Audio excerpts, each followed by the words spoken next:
Ia pernah dihina sebagai kuli miskin, dipaksa diam demi misi negara, dan rela menjauh dari wanita yang ia cintai. Tak ada yang tahu, di balik debu semen dan pakaian lusuh itu, ia menyimpan pengabdian yang bisa mengorbankan nyawanya. Hingga suatu hari, kebenaran terbongkar, dan cinta mereka diuji di titik yang tak bisa dihindari. Pagi selalu datang lebih cepat bagi Arka dibandingkan kebanyakan orang. Saat langit masih berwarna abu-abu pucat dan suara ayam belum sepenuhnya menggema di sudut-sudut kampung, ia sudah bangun dari dipan kayu sempit di kamar kontrakan berukuran 3 kali 3 meter. Ruangan itu nyaris kosong, hanya ada kasur tipis, satu lemari plastik, dan sebuah meja kecil dengan termos air panas. Tidak ada hiasan dinding, tidak ada foto keluarga. Kesederhanaan itu seperti cerminan hidup yang ia jalani sekarang. Arka membasuh wajahnya dengan air dingin dari ember, lalu mengenakan kaos lusuh berwarna abu-abu dan celana kerja yang warnanya sudah sulit ditebak. Ia mengikat tali sepatu dengan rapi, gerakannya tenang dan teratur, seolah setiap langkah sudah terlatih oleh rutinitas panjang. Sebelum keluar, ia sempat berhenti sejenak di depan pintu, menarik napas dalam-dalam, lalu menghembuskannya perlahan. Bagi Arka, pagi bukan hanya awal hari, melainkan janji bahwa ia akan menjalaninya dengan sungguh-sungguh. Perjalanan menuju proyek rumah sakit elit itu ditempuhnya dengan berjalan kaki hampir 20 menit. Jalanan masih lengang, hanya beberapa pedagang sayur yang mendorong gerobak dan pengendara motor yang melintas cepat. Saat bangunan besar rumah sakit itu mulai terlihat dari kejauhan, Arka mempercepat langkah. Struktur beton tinggi menjulang, dikelilingi pagar seng dan spanduk proyek yang berkilau terkena cahaya matahari pagi. Begitu memasuki area proyek, aroma semen basah dan pasir langsung menyambutnya.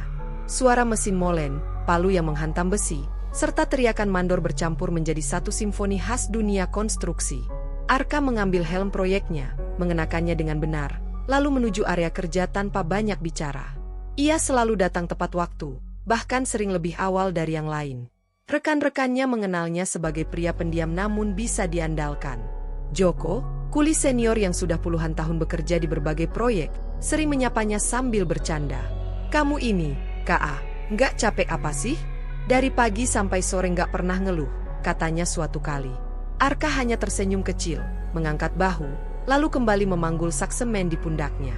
Hari-hari Arka dipenuhi oleh pekerjaan fisik yang melelahkan. Ia mengangkat semen, mengaduk pasir dengan cangkul besar, mendorong gerobak berisi material berat, dan sesekali membantu tukang besi mengangkat rangka baja. Debu selalu menempel di kulitnya, bercampur keringat yang mengalir deras di bawah terik matahari. Namun wajahnya jarang menunjukkan kelelahan berlebihan. Nafasnya teratur, gerakannya efisien, seolah tubuhnya sudah menyatu dengan ritme kerja keras itu. Saat matahari mulai meninggi, panas terasa semakin menyengat. Beberapa kuli memilih berteduh sebentar, mengipas-ngipas wajah dengan topi proyek. Arka ikut duduk di pinggir, membuka botol air minumnya, dan meneguk perlahan. Ia tidak banyak berbicara, lebih sering mengamati sekitar dengan tatapan tenang. Bangunan rumah sakit itu perlahan naik lantai demi lantai, menjadi saksi bisu dari ratusan pekerja yang mencurahkan tenaga dan waktu. Waktu istirahat siang menjadi momen langka untuk bernaung dari terik. Para kuli duduk berkelompok, membuka bekal seadanya, nasi, lauk sederhana, dan sambal. Obrolan mereka ringan, mulai dari harga beras yang naik hingga cerita keluarga di kampung. Arka duduk di antara mereka, mendengarkan lebih banyak daripada berbicara. Ketika ditanya tentang asal-usulnya, ia menjawab singkat, tanpa detail berlebihan. Dari luar kota, katanya, cukup untuk menghentikan rasa penasaran. Sore hari, saat bayangan bangunan mulai memanjang, tenaga Arka masih terlihat stabil. Mandor bahkan beberapa kali mengandalkannya untuk pekerjaan yang membutuhkan ketelitian. Ada sesuatu dalam diri Arka yang membuat orang percaya padanya, bukan karena banyak bicara, melainkan karena caranya bekerja, rapi, disiplin, dan bertanggung jawab. Ketika peluit tanda selesai kerja berbunyi, Arka membersihkan diri seadanya, menepuk-nepuk debu dari pakaiannya, lalu keluar dari area proyek. Langkahnya tetap tenang, meski tubuhnya jelas lelah. Di luar pagar proyek, kehidupan kota berjalan seperti biasa. Mobil-mobil mewah melintas, kontras dengan pakaian kerja yang ia kenakan. Malam hari di kontrakan kembali sunyi. Arka makan malam sederhana, nasi dan telur goreng, lalu duduk di tepi kasur. Ia menatap langit-langit kamar yang kusam, sejenak larut dalam keheningan. Tidak ada keluhan, tidak ada penyesalan. Hidupnya saat ini memang sederhana, keras, dan penuh peluh, namun ia menjalaninya dengan keteguhan yang jarang dimiliki orang lain. Di balik wajah pendiam dan tubuh berdebu semen itu, Arka tampak seperti pria biasa yang berjuang demi hidup. Tidak ada yang mencurigakan. Tidak ada yang istimewa di mata orang-orang di sekitarnya. Namun siapapun yang memperhatikannya dengan saksama akan merasakan satu hal, ketenangan yang tidak wajar untuk seorang kuli bangunan. Seolah ia bukan hanya bekerja untuk hari ini, melainkan sedang menapaki sesuatu yang lebih besar, meski belum ada satupun tanda yang mengungkapkannya. Hari itu pun berakhir seperti hari-hari sebelumnya, sederhana, melelahkan, dan sunyi. Debu, matahari, dan kehidupan keras terus berputar, sementara Arka tetap berdiri di tengahnya, tenang, rendah hati, dan tak tersentuh oleh hiruk-pikuk dunia di sekelilingnya. Kontrakan kecil itu kembali menyelimuti Arka dalam keheningan. Lampu bohlam kuning redup menggantung di langit-langit, memantulkan bayangan samar di dinding kusam. Ia duduk di tepi kasur, membuka sepatu kerjanya dengan gerakan pelan, lalu meletakkannya sejajar di sudut ruangan. Kebiasaan kecil itu tampak sepele, namun dilakukan dengan ketelitian yang konsisten, seolah keteraturan adalah bagian dari napasnya sendiri. Arka merebahkan tubuhnya, menatap langit-langit, dan untuk pertama kalinya sejak pagi, matanya tak lagi kosong oleh lelah fisik. Justru di saat sunyi seperti inilah pikirannya bekerja paling tajam. Di balik wajah tenang seorang kuli bangunan, ada arus pikiran yang bergerak cepat, menghitung, menganalisis, dan mengingat setiap detail kecil yang terjadi sepanjang hari. Ia teringat sudut barat proyek, tempat truk-truk material tertentu selalu datang menjelang sore. Tidak tercatat di papan jadwal. Tidak pernah dicek secara menyeluruh. Terlihat biasa, namun terlalu teratur untuk disebut kebetulan. Arka menghela napas perlahan. Dugaan yang sejak awal membawanya ke tempat ini semakin menguat. Tangannya meraih ponsel lama dari dalam tas kain. Layarnya retak, casingnya mengelupas, sangat cocok dengan citra kuli bangunan sederhana. Namun ketika ia menekan kombinasi tertentu, layar berubah. Aplikasi tersembunyi terbuka, menampilkan deretan kode, peta lokasi, dan laporan singkat yang hanya bisa dipahami oleh orang-orang tertentu. Arka bukanlah Arka yang dikenal Joko, Mandor, atau para kuli lainnya. Nama itu hanyalah samaran. Identitas aslinya terkunci rapat, bersama masa lalu yang tak pernah ia ceritakan pada siapapun di tempat ini. Ia adalah seorang agen intelijen senior, terbiasa bergerak di balik bayangan, memimpin operasi senyap yang tak pernah muncul di berita. Penyamarannya sebagai kuli bangunan bukan keputusan impulsif. Proyek rumah sakit elit ini berada di titik strategis, dekat dengan jalur vital negara. Laporan awal menyebutkan adanya aliran dana mencurigakan, aktivitas malam hari yang tak tercatat, serta kemungkinan keterlibatan pihak asing. Semua terlalu rapi, terlalu bersih di atas kertas, dan justru itu yang membuatnya berbahaya. Arka memejamkan mata sejenak, mengingat instruksi terakhir yang ia terima berbulan-bulan lalu. Masuk perlahan. Jangan tarik perhatian. Jangan percaya siapapun. Kalimat itu masih terngiang jelas. Ia tahu betul risiko yang diambilnya. Satu kesalahan kecil bisa berarti kegagalan misi, atau bahkan nyawa yang melayang. Namun esok pagi, saat matahari kembali terbit, semua itu harus terkubur. Ia akan kembali menjadi Arka si kuli bangunan. Pria pendiam yang memanggul semen, mengaduk pasir, dan menerima upah harian tanpa banyak tanya. Dunia intelijen dan dunia proyek konstruksi tidak boleh bertabrakan. Pagi pun datang seperti biasa. Arka bangun sebelum alarm berbunyi, mengenakan pakaian kerja yang sama, dan melangkah keluar kontrakan dengan ekspresi datar. Di jalan, ia kembali menjadi bagian dari arus manusia biasa, tak mencolok, tak istimewa. Begitu memasuki area proyek, aroma semen dan suara mesin kembali mengambil alih inderanya. Di siang hari itu, Arka bekerja seperti biasa. Ia bercanda singkat dengan Joko, membantu rekan lain mengangkat besi, dan menerima instruksi mandor tanpa membantah. Tak ada satupun yang menyadari bahwa matanya sesekali mencatat detail-detail kecil. Siapa yang keluar masuk ruangan tertentu, jam kedatangan kendaraan tertentu, perubahan kecil pada struktur bangunan. Di balik setiap ayunan cangkul dan langkah kakinya, ada pengamatan yang tak pernah berhenti. Arka tahu, penyamarannya hanya akan berhasil jika ia sepenuhnya larut dalam peran. Ia tidak boleh terlihat terlalu waspada, terlalu cerdas, atau terlalu berbeda. Saat istirahat siang, ia duduk bersama para kuli lain, menyantap nasi bungkus seperti biasa. Namun telinganya menangkap percakapan ringan tentang penjagaan malam yang semakin ketat di salah satu sisi proyek. Informasi kecil, disampaikan tanpa curiga, namun bagi Arka, itu adalah potongan penting dari teka-teki besar. Menjelang sore, matahari kembali menyengat, dan tubuhnya kembali dipenuhi peluh. Dari luar, hidup Arka tak berubah. Tetap keras, tetap sederhana, tetap penuh debu. Namun jauh di dalam dirinya, dua dunia terus berjalan berdampingan, dunia seorang kuli bangunan, dan dunia seorang agen yang memikul rahasia negara. Ketika hari kembali berakhir dan ia melangkah meninggalkan proyek, wajahnya kembali tenang, seolah tak ada beban lain selain lelah fisik. Tak seorang pun tahu bahwa di balik langkah pelannya, Arka sedang berjalan di garis tipis antara penyamaran dan kebenaran. Debu dan matahari mungkin menjadi saksi kehidupan keras yang ia jalani, tetapi malam hari menyimpan rahasia yang hanya ia sendiri yang berani menanggungnya. Dan selama penyamarannya belum terbongkar, Arka akan terus hidup dalam dua wajah, satu untuk dunia, dan satu lagi untuk negara.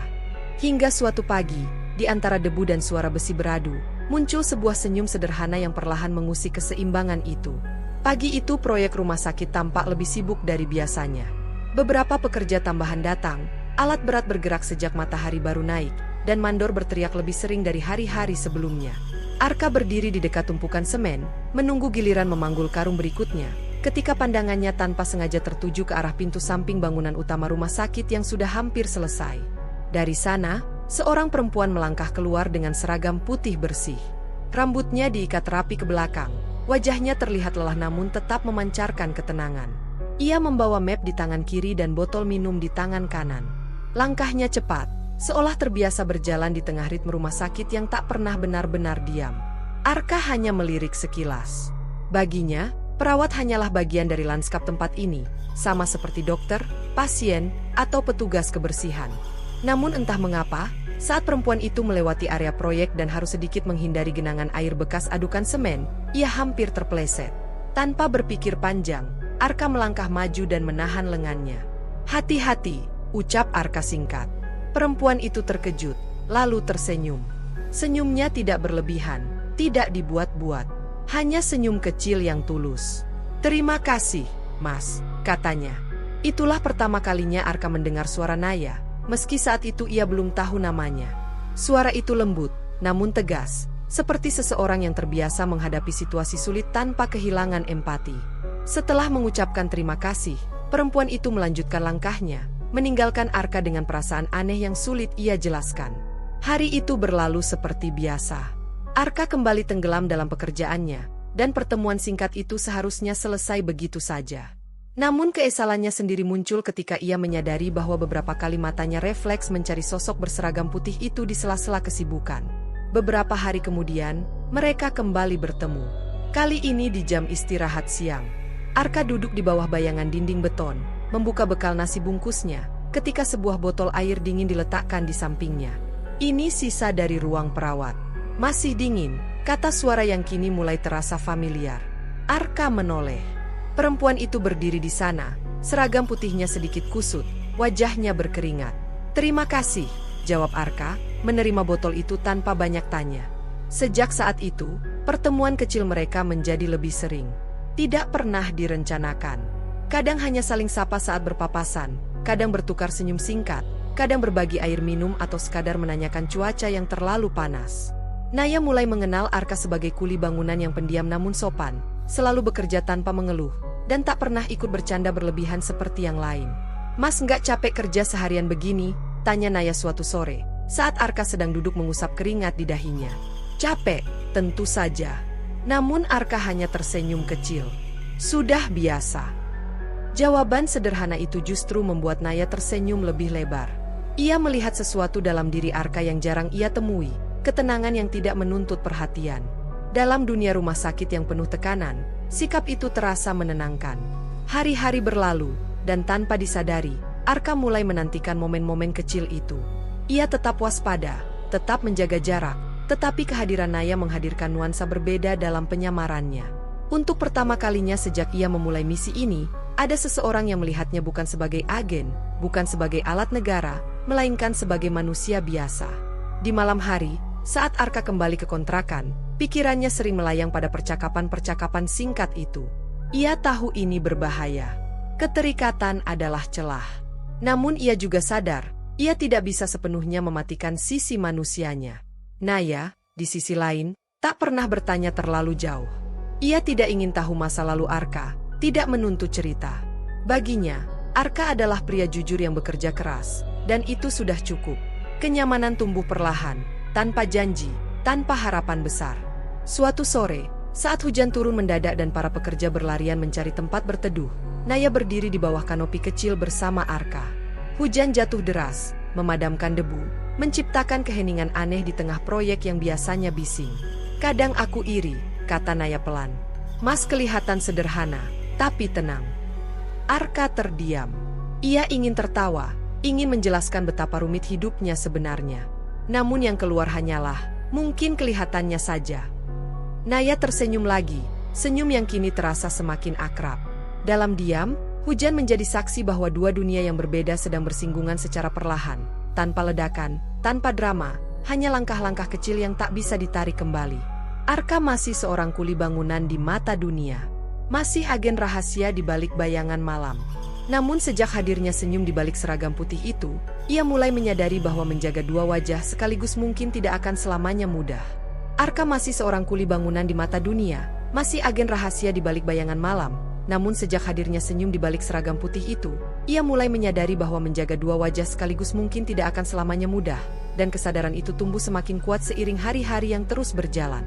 Pagi-pagi berikutnya, Arka mendapati dirinya melakukan sesuatu yang jarang ia lakukan selama bertahun-tahun menjalani penyamaran, menunggu. Bukan menunggu instruksi, bukan menunggu momen pengamatan, melainkan menunggu seseorang lewat di jalur sempit dekat bangunan utama rumah sakit. Ia tetap bekerja, tetap memanggul semen, tetap mengaduk pasir, tetapi ada bagian dari pikirannya yang siaga pada satu hal kecil, langkah kaki ringan dan seragam putih yang mulai dikenalnya. Ketika Naya akhirnya muncul, membawa map dan mengenakan masker yang digantung di leher, Arka merasakan sesuatu yang tak seharusnya ia rasakan dalam sebuah operasi. Lega. Perasaan itu datang begitu saja, tanpa ia undang, dan langsung membuat dadanya terasa sempit. Ia menunduk sejenak, menarik napas perlahan, mengingatkan dirinya bahwa ini tidak boleh terjadi. Hubungan mereka tidak pernah berubah menjadi sesuatu yang besar secara tiba-tiba. Tidak ada pengakuan, tidak ada janji, tidak ada kata cinta. Namun justru dalam kesederhanaan itulah kedekatan mereka tumbuh. Mereka mulai saling mengenal rutinitas masing-masing. Naya tahu jam istirahat Arka. Arka tahu jadwal jaga Naya. Kadang mereka hanya berdiri bersebelahan beberapa menit, berbagi cerita ringan tentang hari yang melelahkan. "Aku pikir kerja di rumah sakit itu lebih berat," kata Arka suatu sore. Naya tersenyum tipis. "Capeknya beda. Kalau Mas capek fisik, aku capek hati dan pikiran." Jawaban itu membuat Arka terdiam. Ia melihat ke wajah Naya, menyadari bahwa di balik senyum lembutnya, perempuan itu juga menyimpan beban sendiri. Perasaan ingin melindungi muncul tanpa ia sadari, dan itulah yang membuatnya semakin gelisah. Di malam hari, kegelisahan itu berubah menjadi konflik batin yang nyata. Di dalam kontrakan kecilnya, Arka duduk memandangi layar ponsel dengan peta proyek rumah sakit yang kini dipenuhi tanda dan catatan. Informasi yang ia kumpulkan semakin mengarah pada satu kesimpulan. Pusat aktivitas mencurigakan berada tepat di area yang paling sering dilewati Naya. Ia mengepalkan tangan. Inilah yang ia takuti. Misi ini tidak lagi sekadar pengintaian. Risiko mulai menyentuh ranah pribadi. Arka tahu aturan tak tertulis dalam dunia intelijen. Jangan pernah melibatkan emosi. Jangan pernah menciptakan keterikatan. Setiap hubungan adalah celah. Dan Naya, tanpa ia sadari, telah menjadi celah terbesar dalam penyamarannya. Keesokan harinya, Arka mencoba menjaga jarak. Ia membatasi sapaan, menahan senyum, dan memilih fokus pada pekerjaannya. Namun usaha itu terasa canggung.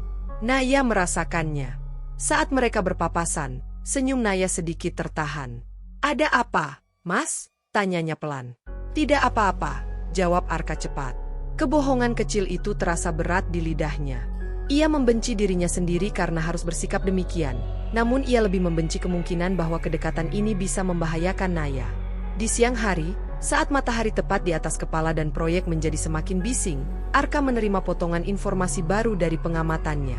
Aktivitas malam hari akan meningkat. Operasi memasuki fase sensitif. Waktunya semakin sedikit. Sore itu, hujan kembali turun, memaksa para pekerja berteduh. Arka dan Naya kembali berada di bawah kanopi yang sama, seperti beberapa hari lalu. Namun kali ini suasananya berbeda. Ada jarak yang tak kasat mata. "Mas Arka," kata Naya tiba-tiba. "Kalau suatu hari Mas menghilang, Aku harus kemana mencari? Pertanyaan itu sederhana, diucapkan setengah bercanda. Namun bagi Arka, itu seperti pisau kecil yang menekan pelan di dadanya. Ia menatap hujan yang jatuh deras, mencari jawaban yang tidak akan membuka rahasia dan tidak akan melukai. Tidak perlu mencari, jawabnya akhirnya. Aku hanya orang lewat. Naya terdiam. Senyumnya tak muncul kali ini.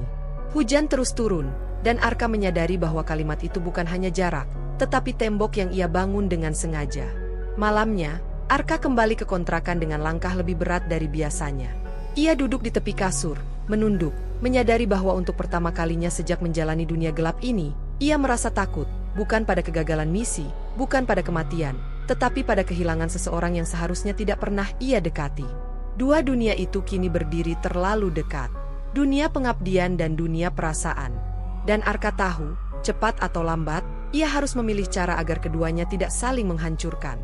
Namun ia tak pernah menyangka bahwa tembok pertama yang harus ia hadapi bukan berasal dari misi, melainkan dari status yang melekat pada dirinya. Hari itu proyek rumah sakit tampak berbeda. Area depan bangunan utama dibersihkan lebih rapi, beberapa petugas keamanan berdiri lebih tegak dari biasanya. Arka mendengar dari obrolan para kuli bahwa akan ada kunjungan keluarga pasien penting. Ia tidak terlalu memikirkannya. Baginya, itu hanya hiruk-pikuk lain yang tak ada hubungannya dengan tugasnya. Namun tak lama kemudian, ia melihat Naya berjalan bersama sepasang pria dan wanita paruh baya. Cara mereka melangkah, pakaian mereka yang rapi dan mahal, serta sorot mata yang tajam membuat Arka langsung tahu, itulah orang tua Naya. Ia refleks menunduk, melanjutkan pekerjaannya, berharap keberadaannya luput dari perhatian. Harapan itu pupus ketika Naya berhenti tak jauh darinya. "Mas Arka," sapa Naya ragu-ragu. Arka menoleh. Di belakang Naya, sang ayah menatapnya dari ujung kaki hingga kepala, sementara sang ibu menyipitkan mata, jelas tak berusaha menyembunyikan penilaiannya. Debu semen masih menempel di baju Arka, tangannya kotor, wajahnya basah oleh keringat. "Ini, orang yang sering aku ceritakan," kata Naya pelan. Hening jatuh sejenak. Lalu ayah Naya tertawa kecil, bukan tawa ramah, melainkan tawa yang merendahkan. "Oh," katanya, "jadi ini." Ibu Naya melipat tangan di dada. "Kamu kuli di sini?" tanyanya. Nada suaranya datar namun menusuk. "Iya, Bu," jawab Arka singkat, menundukkan kepala sedikit sebagai bentuk sopan santun. "Apa kamu tahu siapa kami?" lanjut sang ayah. Arka menggeleng. "Tidak, Pak." "Pantas," sahut sang ibu cepat. "Naya, kamu bercanda? Bergaul dengan pekerja kasar seperti ini?" Beberapa kuli lain mulai melirik. Mandor yang berdiri agak jauh memperhatikan dengan canggung. Arka bisa merasakan panas di wajahnya, bukan karena matahari, melainkan karena penghinaan yang datang terang-terangan. "Ayah, Ibu," Naya mencoba bicara, suaranya bergetar. "Mas Arka orang baik." "Dia baik tidak cukup," potong ayahnya. "Kamu perawat, punya masa depan. Bukan untuk orang yang hidupnya begini-begini saja." Arka menutup rahangnya rapat. Ada banyak hal yang bisa ia katakan. Banyak kebenaran yang bisa membungkam mereka dalam sekejap. Namun semua itu terkunci rapat di dalam dirinya. Ia memilih diam. "Maaf kalau keberadaan saya mengganggu," ucap Arka akhirnya. Suaranya tenang, meski hatinya seperti diremas. "Saya hanya bekerja di sini." "Kamu seharusnya tahu diri," kata Ibu Naya dingin. "Jangan bermimpi terlalu tinggi." Kata-kata itu jatuh seperti palu. Beberapa orang di sekitar pura-pura sibuk, namun jelas mendengar. Naya menunduk, matanya berkaca-kaca. Ia terjebak di antara dua dunia, perasaan yang tumbuh perlahan dan bakti yang telah ia pelihara seumur hidup. Arka melangkah mundur satu langkah. "Permisi," katanya singkat, lalu kembali ke tumpukan semen. Punggungnya tegak, langkahnya mantap, namun di dalam dadanya ada sesuatu yang retak. Sepanjang sisa hari itu, Arka bekerja lebih keras dari biasanya. Setiap ayunan cangkul seperti pelampiasan diam. Ia tidak marah, tidak membalas, tidak membela diri. Diam adalah pilihannya, bukan karena lemah, tetapi karena ada terlalu banyak yang harus ia lindungi. Naya tak mendekat lagi hari itu. Saat sore tiba dan proyek mulai sepi, Arka melihatnya berdiri jauh, berbicara pelan dengan orang tuanya. Wajahnya penuh kebimbangan. Arka memalingkan pandangan. Ia tahu, semakin lama ia berada di hidup Naya, semakin besar luka yang akan tercipta. Malamnya, di kontrakan kecil, Arka duduk lama dalam sunyi. Kata-kata hinaan itu terulang di kepalanya. Bukan karena ia percaya, tetapi karena ia sadar betapa kuatnya tembok bernama status. Tembok yang tak bisa ditembus dengan kejujuran, apalagi dengan penyamaran. Namun di balik semua itu, satu hal semakin jelas baginya, ia tidak boleh goyah. Ia memilih diam hari ini bukan hanya demi dirinya, tetapi demi Naya, agar perempuan itu tidak harus memilih dengan rasa bersalah. Di luar, malam semakin pekat. Dan Arka tahu, tembok itu telah berdiri di antara mereka, tinggi dan dingin, menunggu untuk diuji oleh sesuatu yang jauh lebih besar dari sekadar hinaan. Sebab malam berikutnya, rahasia yang ia pendam mulai menunjukkan wajah paling berbahaya. Hujan turun rintik-rintik ketika Arka keluar dari kontrakan lebih larut dari biasanya. Ia tidak langsung pulang setelah kerja sore tadi. Ada satu sudut gelap di luar area proyek yang harus ia datangi, tempat sinyal ponsel tua miliknya paling stabil untuk mengirim laporan. Jaket tipis menutupi tubuhnya, topi ditarik rendah. Di malam seperti ini, ia bukan kuli bangunan, bukan pula pria yang baru saja dihina. Ia adalah mata dan telinga negara. Di layar ponsel, peta proyek rumah sakit terbuka dengan detail yang semakin mencemaskan. Jalur bawah tanah yang tak tercantum di gambar resmi. Ruangan steril dengan akses terbatas yang dibangun terlalu cepat. Aktivitas kendaraan logistik yang hanya muncul di jam-jam tertentu. Semua potongan itu kini tersambung menjadi satu gambaran utuh, dan gambaran itu tidak lagi sekadar mencurigakan. Rumah sakit ini bukan hanya fasilitas kesehatan elit. Ia adalah kedok. Arka mengingat kembali apa yang ia lihat beberapa malam terakhir dari kejauhan. Peti-peti logam tanpa tanda, penjagaan ekstra ketat, orang-orang berjas gelap yang tidak pernah terlihat di siang hari. Laporan intelijen awal menyebut kemungkinan penyelundupan teknologi sensitif. Kini Arka yakin, ini jauh lebih besar. Ada indikasi keterlibatan jaringan lintas negara. Jika salah langkah, dampaknya bukan hanya satu kota, melainkan stabilitas negara. Pesan balasan dari pusat akhirnya masuk. Singkat, tegas. Lanjutkan pengintaian. Jangan terdeteksi. Risiko meningkat. Arka menghela napas panjang. Risiko meningkat. Kalimat sederhana yang berarti nyawanya kini benar-benar berada di ujung garis. Ia menyimpan ponsel, menatap gelap malam, lalu melangkah kembali dengan wajah kuli bangunan yang tenang.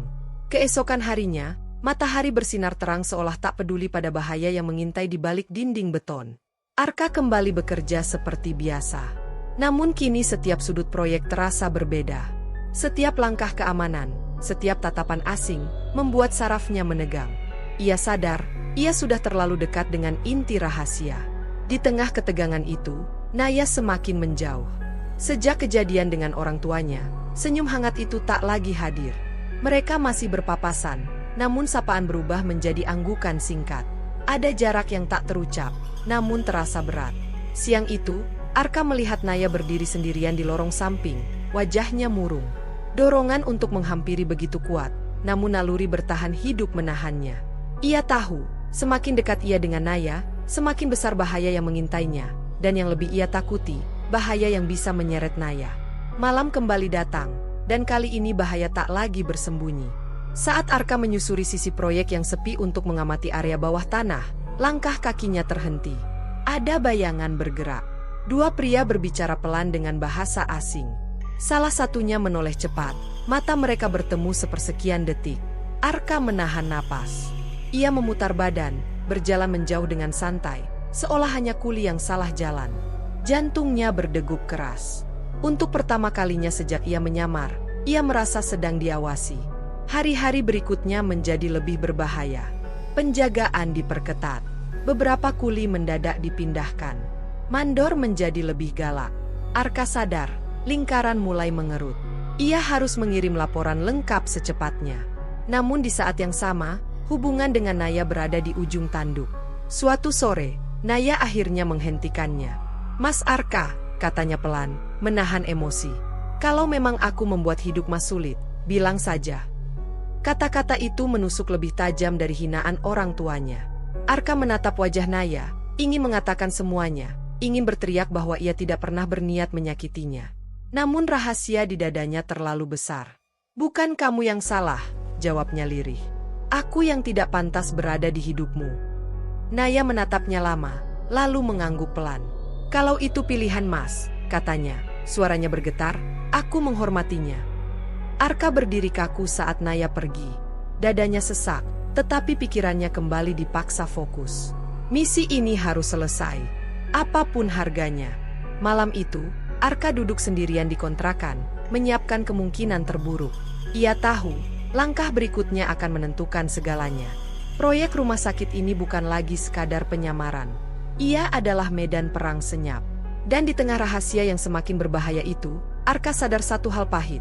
Jika tembok status telah melukai harga dirinya, maka kebenaran yang ia bawa bisa menghancurkan segalanya, termasuk dirinya sendiri. Dan kesadaran itulah yang memaksanya berdiri di persimpangan paling sunyi dalam hidupnya. Hari-hari berikutnya berjalan dengan ketegangan yang tak terlihat oleh mata biasa.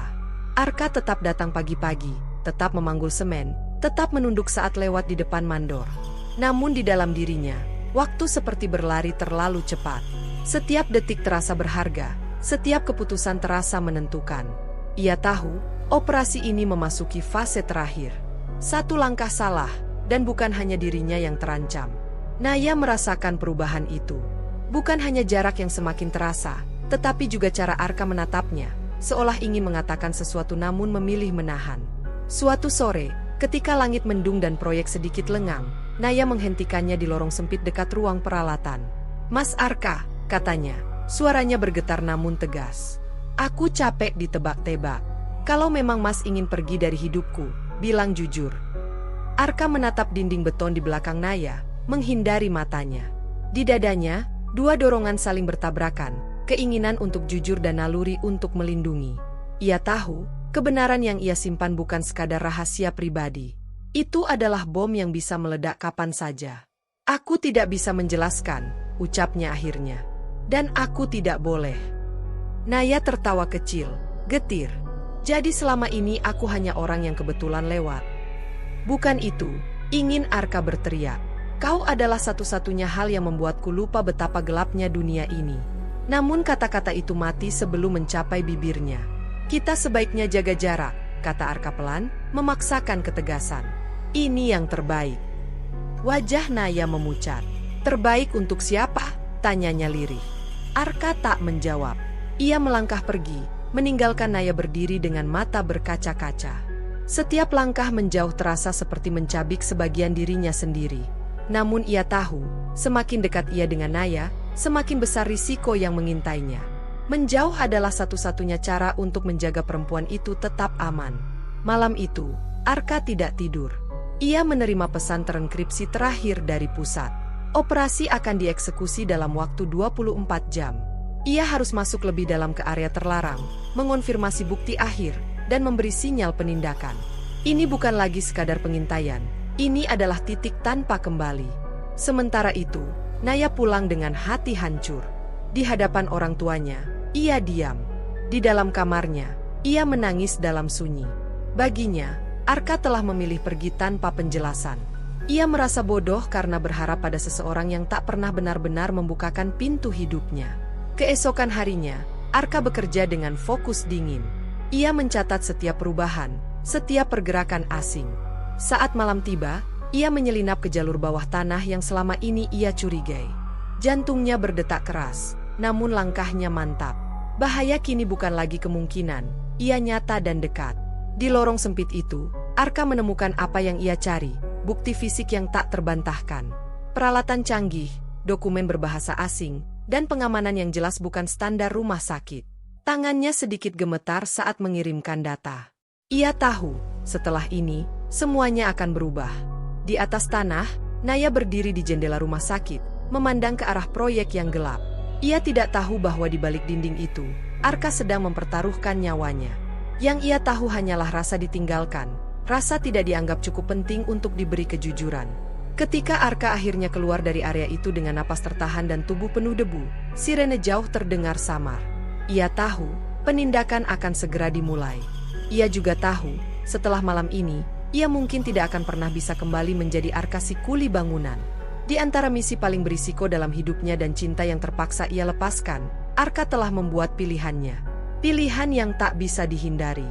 Dan meski hatinya hancur, ia berharap suatu hari nanti Naya akan mengerti bahwa menjauh bukan karena tak cinta, melainkan karena terlalu mencintai. Namun harapan itu tak pernah ia bayangkan akan terjawab dengan cara yang begitu mengguncang banyak orang sekaligus. Malam belum sepenuhnya usai ketika suara sirene mulai memecah kesunyian di sekitar proyek rumah sakit. Awalnya samar, lalu semakin dekat, saling bersahutan dari berbagai arah. Lampu-lampu kendaraan taktis menyorot tajam ke dinding beton yang selama ini menyimpan rahasia. Para pekerja yang masih berada di area sekitar terkejut, berhamburan keluar dengan wajah panik, tak mengerti apa yang sedang terjadi. Arka berdiri di balik bayangan, napasnya masih berat setelah keluar dari jalur bawah tanah. Ia tahu, inilah titik akhir dari penyamarannya. Data yang ia kirim beberapa menit lalu telah memicu operasi penindakan besar-besaran. Tak ada lagi ruang untuk kembali bersembunyi. Pasukan bersenjata mengepung lokasi. Perintah terdengar tegas, cepat, tanpa keraguan. Orang-orang berjas gelap yang selama ini hanya muncul di malam hari kini dipaksa keluar, tangan diborgol. Wajah mereka kehilangan arogansi yang dulu tersembunyi rapi. Peti-peti logam dibuka, memperlihatkan isi yang tak seharusnya berada di sebuah rumah sakit, teknologi sensitif, dokumen rahasia, dan perangkat yang membuktikan pengkhianatan besar. Di tengah kekacauan itu, Arka melangkah maju. Helm proyeknya dilepas. Jaket lusuhnya terbuka. Seorang perwira mendekat dan memberi hormat singkat, gestur yang tak mungkin dilakukan kepada seorang kuli bangunan biasa. Beberapa orang yang melihat langsung terdiam, termasuk mandor dan petugas keamanan yang selama ini memandang Arka sebagai pekerja tanpa nama. Keesokan paginya, berita menyebar cepat. Proyek rumah sakit elit ditutup sementara. Penyelundupan berskala besar berhasil digagalkan. Nama-nama penting mulai muncul ke permukaan. Dan di antara kerumunan orang yang dipanggil untuk dimintai keterangan, berdirilah orang tua Naya. Mereka datang dengan wajah tegang, masih membawa sisa-sisa keyakinan bahwa semua ini hanyalah kesalahpahaman. Namun keyakinan itu runtuh saat mereka melihat seorang pria melangkah masuk ke ruang konferensi dengan pengawalan khusus. Pria itu mengenakan pakaian rapi, sikapnya tegak, tatapannya tenang namun berwibawa. Arka. Bukan Arka si kuli bangunan. Bukan pria berdebu yang pernah mereka hina di depan umum. Melainkan Arka dengan identitas asli yang kini diumumkan secara resmi. Agen intelijen senior, pemimpin operasi rahasia yang menyelamatkan negara dari ancaman besar. Wajah Ibu Naya memucat. Ayahnya terpaku, mulutnya terbuka tanpa suara. Kata-kata yang pernah mereka ucapkan, tentang kuli miskin, tentang mimpi yang terlalu tinggi, kini menggema kembali di kepala mereka dengan makna yang menghancurkan. Di sudut ruangan, Naya berdiri membeku. Ia baru saja selesai bertugas malam ketika dipanggil mendadak. Ia melihat Arka dari kejauhan, hampir tak mengenalinya. Pria yang pernah berdiri bersamanya di bawah hujan, yang memilih diam saat dihina, yang menjauh tanpa penjelasan, kini berdiri sebagai sosok yang tak pernah ia bayangkan. Tatapan mereka bertemu. Tak ada senyum, tak ada kata. Hanya keheningan panjang yang syarat makna.